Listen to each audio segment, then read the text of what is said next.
اللہ اکبر اللہ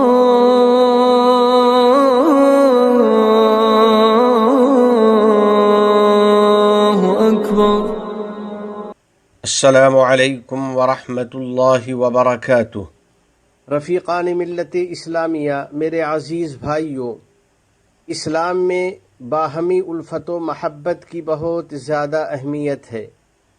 ہمارے دین حنیف نے محبت کے بندھن کو مضبوط کرنے کا حکم دیا ہے اور الفت کے اسباب کو پائیدار کرنے کی ترغیب دی ہے۔ در حقیقت لوگوں کے درمیان اچھے تعلقات ان کی طبعی شرافت کی نشانی ہے اور ان کی خوشگوار زندگی کی بنیاد اور باہمی الفت کی دلیل ہے۔ رسول اکرم صلی اللہ علیہ وسلم نے فرمایا ہے، المؤمن مألفہ ولا خیر من لا یألف ولا یؤلف۔ مومن بندہ الفت و محبت کا مرکز ہوتا ہے اور اس شخص میں کوئی بھلائی نہیں ہوتی جو لوگوں سے الفت و محبت نہیں کرتا اور نہ لوگ اس سے الفت و محبت کرتے ہیں۔ پھر جن چیزوں سے باہمی تعلق مضبوط ہوتا ہے ان میں دوسروں سے مسکرا کر اور بشاشت سے ملنا بھی شامل ہے، اور لوگوں سے بہترین الفاظ کے ساتھ ملاقات کرنا بھی داخل ہے۔ میٹھی گفتگو محبت کی بنیاد اور دلوں کے لیے کنجی ہے۔ چنانچہ اللہ تعالیٰ کا فرمان عالی شان ہے، وَقُلْ لِعِبَادِي يَقُولُوا الَّتِي هِيَ أَحْسَنُ إِنَّ الشَّيْطَانَ يَنزَغُ بَيْنَهُمْ إِنَّ الشَّيْطَانَ كَانَ لِلْإِنسَانِ عَدُوًّا مُبِينًا۔ اور آپ میرے مسلمان بندوں سے فرما دیجئے کہ ایسی بات کہا کریں جو بہتر ہو۔ شیطان لوگوں میں فساد ڈال دیتا ہے، واقعی شیطان انسان کا کھلا دشمن ہے۔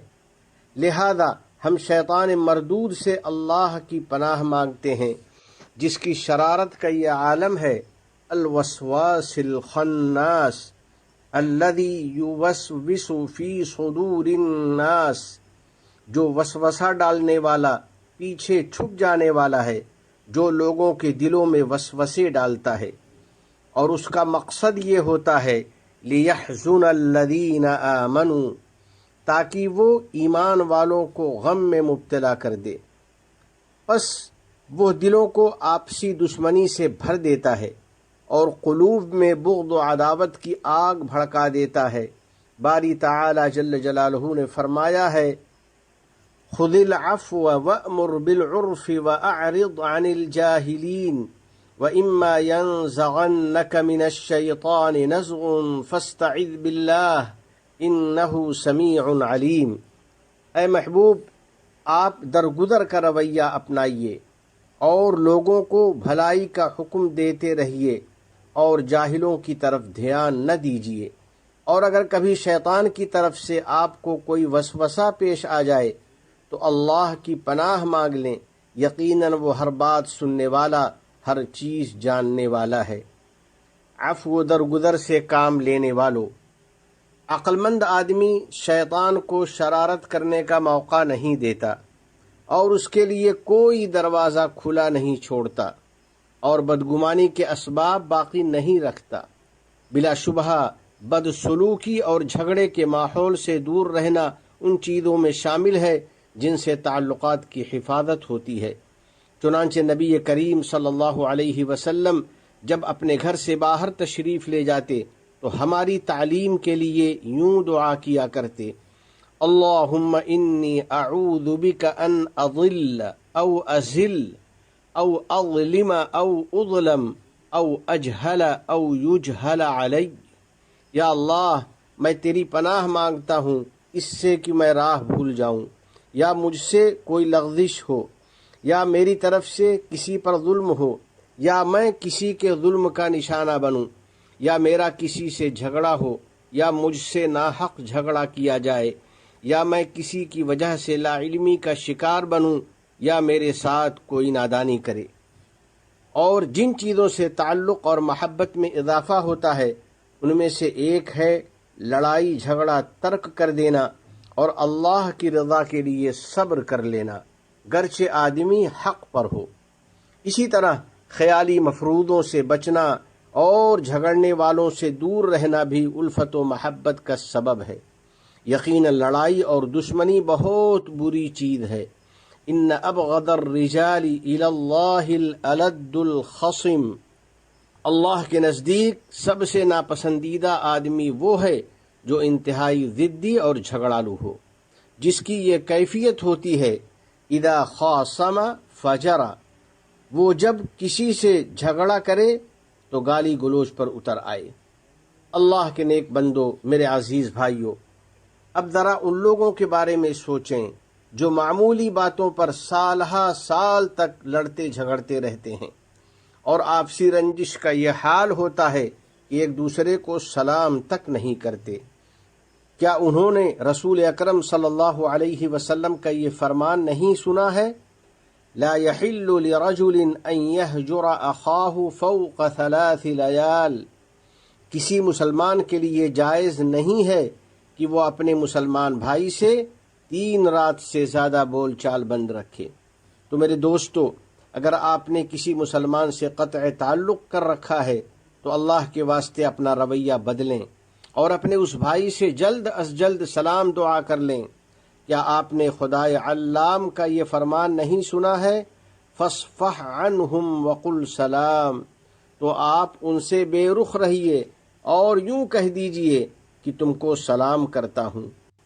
بلا شبہ نیک بندے اور بڑے دل والے اپنے دشمن کو معاف کر دیتے ہیں اور اپنے اخلاق کی طاقت سے دوسروں پر حاوی ہو جاتے ہیں۔ ایسے لوگوں کے لیے قرآن کریم کی بشارت ہے فَأُولَئِكَ عَسَى اللَّهُ أَن يَعْفُوَ عَنْهُمْ وَكَانَ اللَّهُ عَفُوًّا غَفُورًا، بس ایسے لوگوں کے لیے پوری پوری امید ہے کہ اللہ تعالیٰ ان کو معاف فرما دے گا۔ اللہ تعالیٰ بڑا معاف کرنے والا، بہت مغفرت والا ہے۔ شیخ زائد رحمۃ اللہ علیہ کا قول ہے، معافی اور رواداری انتہائی ضروری ہے۔ جب سب سے عظیم مرتبے والا خالق کائنات عز وجل عفو و درگزر فرماتا ہے تو ہماری کیا مجال ہے کہ ہم درگزر نہ کریں۔ اللہ کے نیک بندو، جب کسی کے رویے سے آپ کو تکلیف پہنچے تو اس وقت یہ یاد رکھیں کہ معاف کر دینے میں دین و دنیا کی کامیابی ہے اور اس میں بڑی راحت ہے۔ اگر ایسا نہ کیا جائے تو ہماری زندگی میں سکون و اطمینان نہیں رہے گا اور دشمنی اور بدسلوکی کا ایک ختم نہ ہونے والا سلسلہ شروع ہو جائے گا۔ حضرت فضیل علیہ الرحمہ کا قول ہے، جب تمہارے پاس کوئی آدمی کسی کی شکایت لے کر آئے تو اس سے کہو کہ میرے بھائی اسے معاف کر دو، اس لیے کہ معاف کر دینے والا آدمی رات بھر سکون سے سوتا ہے اور معاف نہ کرنے والا دشمنی اور بدلے کی فکر میں کڑھتا رہتا ہے۔ کسی شاعر نے کیا خوب کہا ہے، لما عفوت ولم احقد على احد ارحت قلبی من ہم العداوات، جب میں نے سب کو معاف کر دیا اور کسی سے بغض و عداوت نہیں رکھا تو در حقیقت میں نے اپنے نفس کو عداوت اور دشمنی کے رنج و غم سے راحت دے دی۔ یا اللہ، اے معاف فرمانے والے، اے کریم، ہمیں بھی ان بندوں میں شامل فرما دے جو دوسروں کو معاف کرتے ہیں، جس کی برکت سے تو ان کے ساتھ عفو و درگزر کا معاملہ فرماتا ہے اور ان کو دین و دنیا کی کامیابی عطا فرماتا ہے۔ اپنے رب کریم کے عفو و کرم کی امید رکھنے والوں، اس وقت آپ شعبان کے مبارک مہینے میں ہیں، جس کی بابت حدیث پاک میں ارشاد ہے، ترفع فیہ الاعمال الی رب العالمین، اس میں بندوں کے اعمال رب العالمین کے حضور پیش کیے جاتے ہیں۔ اس مبارک مہینے میں باری تعالیٰ کی عظیم الشان رحمت و مغفرت کو ہمیں یاد رکھنا چاہیے۔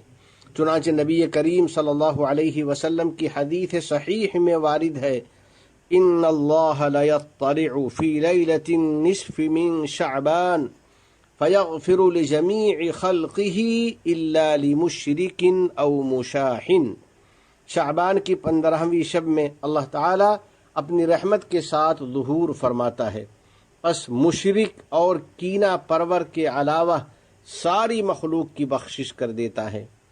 تو کیا جھگڑنے والوں کو کچھ احساس ہے کہ انہوں نے کتنی بڑی بھلائی ضائع کر دی، اور کیا انہیں معلوم ہے کہ وہ کتنی بڑی فضیلت سے محروم ہو گئے؟